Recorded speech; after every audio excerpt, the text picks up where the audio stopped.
El objetivo del primer módulo de este curso es presentar conceptos generales relacionados con la patología forestal.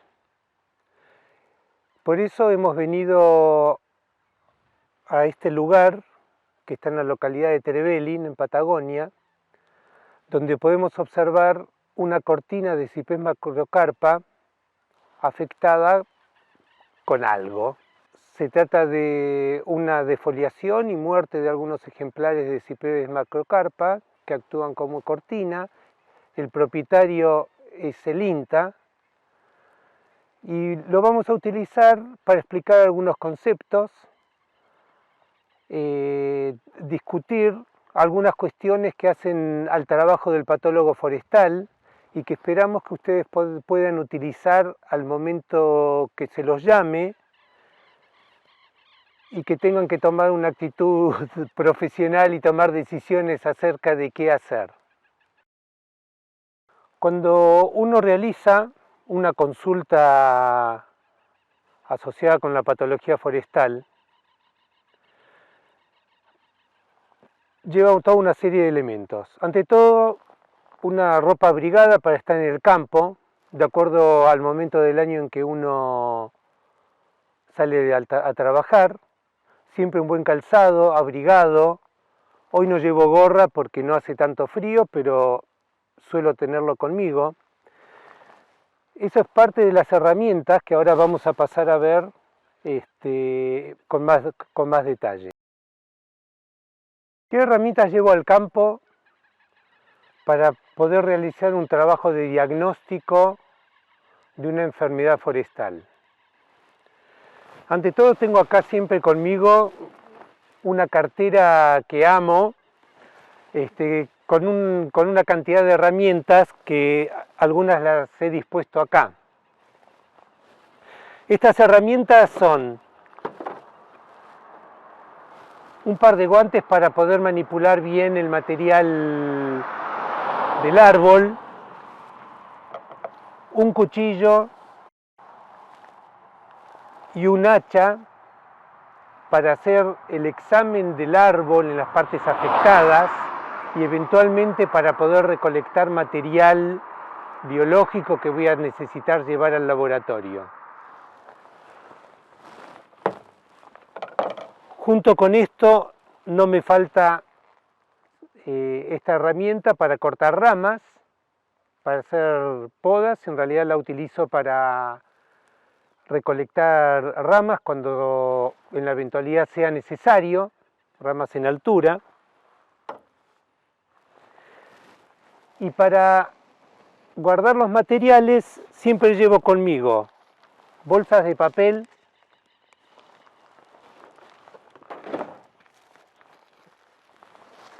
bolsas de nylon. La utilización de bolsas de papel o de nylon va a depender de cuán húmedo está el material o con cuánta humedad lo quiero preservar. El papel tiene la gran ventaja que absorbe el exceso de humedad y mantiene el material húmedo. Cuando el material es relativamente seco, prefiero mantenerlo en bolsas de nylon. Acá tengo un ejemplo, pero conmigo llevo de distinto tamaño. Llevo siempre conmigo la cartera, donde aparte de las herramientas que mostré, tengo otras que cuido con mayor detenimiento, con mayor cuidado, donde tengo una lupa de mano para poder hacer observaciones más detalladas de partes afectadas de la planta. Llevo un talonario de números, dado que todo material biológico que recolecte, además de las anotaciones acerca de qué tipo de material es, dónde lo recolecté, etc., tiene una indicación, lo numero para saber de qué se trata.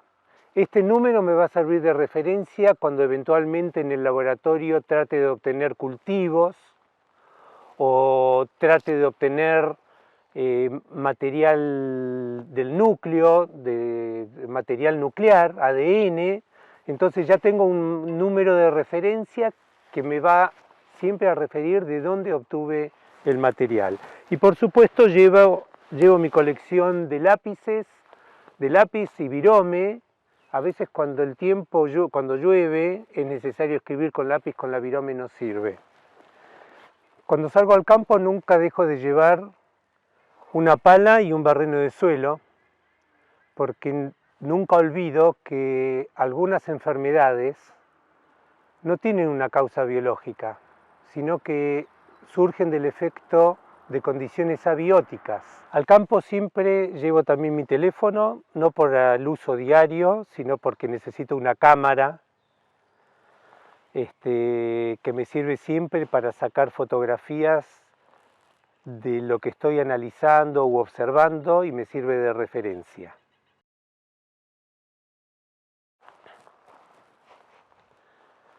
En este módulo, uno de los principales objetivos que buscamos es animarnos a hacer un diagnóstico.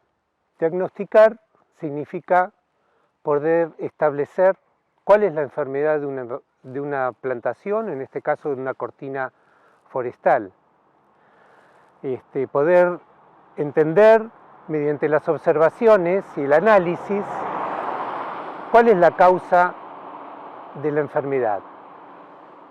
Tenemos que hacer un diagnóstico correcto para poder idear o proponer soluciones de cómo controlar la enfermedad. Sin un diagnóstico apropiado, nunca podemos solucionar o controlar la enfermedad. Entonces, ¿qué hacemos para poder realizar un diagnóstico? Tenemos dos elementos principales. Uno son los síntomas y el otro los signos. En esta cortina vamos a hacer un paneo, una primera observación de síntomas y de signos. Los síntomas son todas las características que se asocian con la enfermedad relacionadas con la enfermedad, cómo se manifiesta la enfermedad en el árbol. Cuando hablamos de síntomas, hablamos no solamente de lo que ocurre en un órgano en particular, sino en la población de árboles que estamos analizando.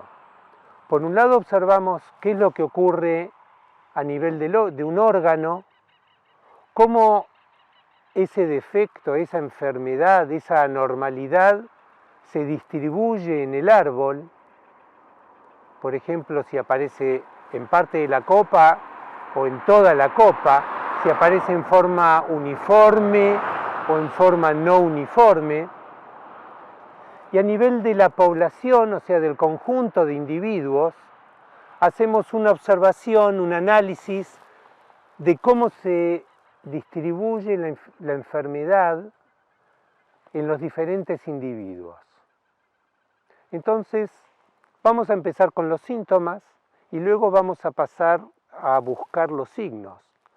Los signos, como ustedes saben, es la manifestación de la presencia de un agente biológico asociado con la enfermedad. Y para eso tenemos que hacer una búsqueda no a esta distancia, sino más cerca del árbol. Pueden ser el signo una parte de un hongo o un esporoma de un hongo, o puede ser una masa de bacterias, en el caso de que la causa sea las bacterias. A veces son visibles, a veces son invisibles. A veces observamos el órgano o el tejido afectado, pero no observamos la presencia de un hongo, entonces tenemos que hacer o intentar obtener cultivos. Esto puede ocurrir porque no sea el momento adecuado para encontrar manifestaciones del patógeno, y tenemos que volver en otro momento del año.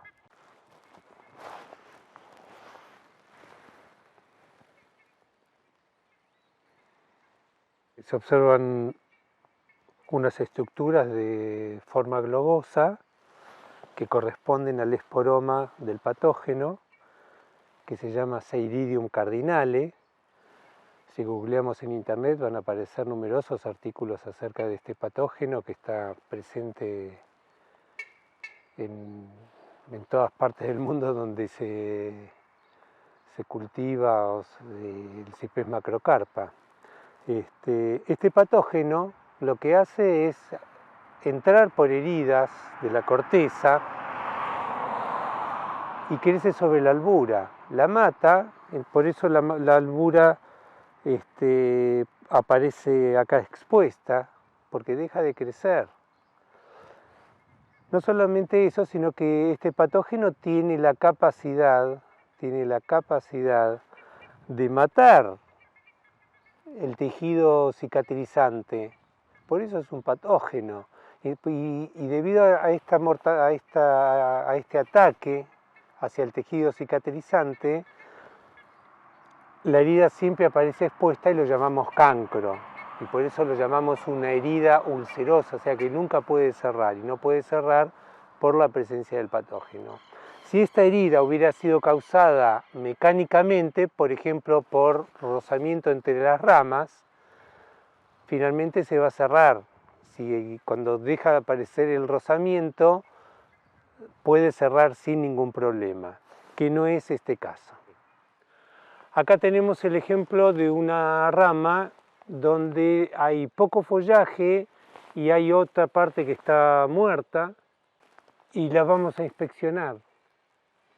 A veces inspeccionamos el follaje para ver si aparece algún signo.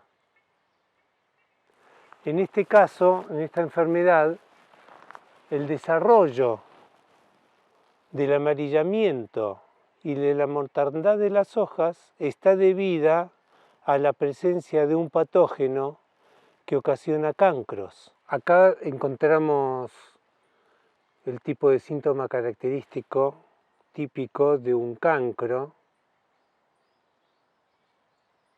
en donde se muere la albura y se observan márgenes que intentan cicatrizar esa herida. El cancro es una herida que no cierra, es una herida ulcerosa, en el sentido de que no termina de cerrar, de cicatrizar. Acá observamos otro cancro más grande de la misma rama.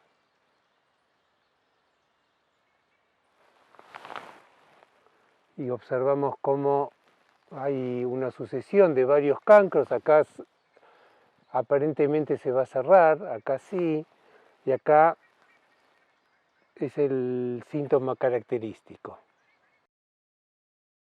Otro aspecto de la sintomatología es cómo se presenta el daño, la anormalidad que estamos analizando en los distintos árboles. Cómo se distribuye el amarillamiento, cómo se distribuye el amarronamiento o las ramas totalmente secas. No observamos ramas muertas o afectadas con el follaje amarillento o amarronado, necrosado, de una forma definida, por ejemplo de abajo hacia arriba o de arriba hacia abajo, sino que en distintos árboles observamos que hay una rama del medio, en otros las ramas de arriba, en otros las ramas de abajo que se afectan, y luego esto va progresando en forma irregular hasta que aparece toda la copa afectada y el árbol ya está muerto.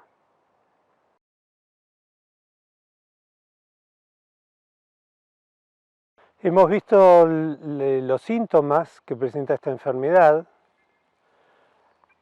hemos visto o intentado ver el signo, los puntitos negros, y en esta otra cortina podemos observar cuál es el destino final que va a tener la cortina. Observamos cómo ha ido progresando repetidamente, cada vez en forma más severa, la enfermedad, y ya podemos predestinar que podemos hacer una predicción que dentro de 5 o 8 años el avance de la enfermedad va a obligar al propietario de enfrente a cortar los árboles. porque ya van a dejar de cumplir la función original para la cual fue predestinada.